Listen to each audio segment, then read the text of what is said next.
If you want to learn in PowerPoint software how to make the text golden and shiny like Adobe Photoshop software, and you can make beautiful thumbnails with PowerPoint software like Photoshop software, then stay with me in this video.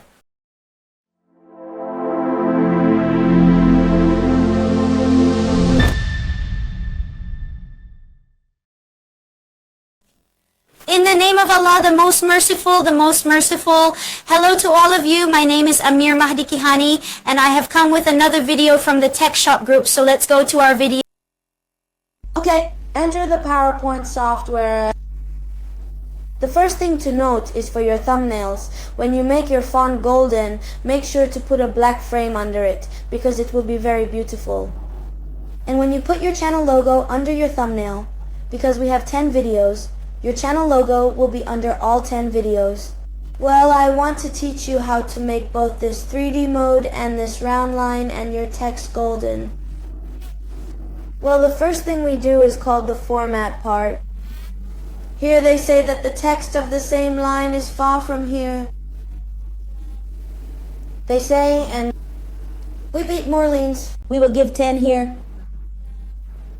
Here we will tell you what it is. Then we will come here, shadow. We give him one of the shades.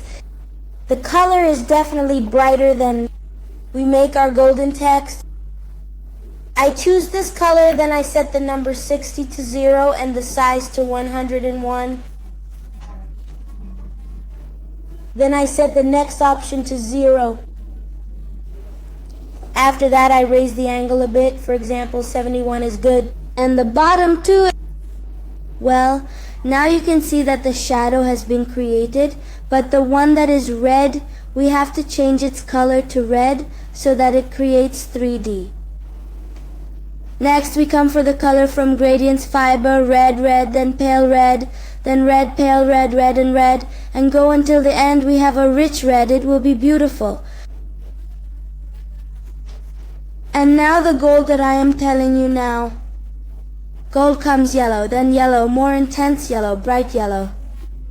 Well, you saw that PowerPoint was able to make the effect of the text golden and make the text beautiful and make us create many beautiful thumbnails that are as advanced and beautiful as Photoshop. You learned a new tip? Please subscribe the channel and ring the bell. God bless you.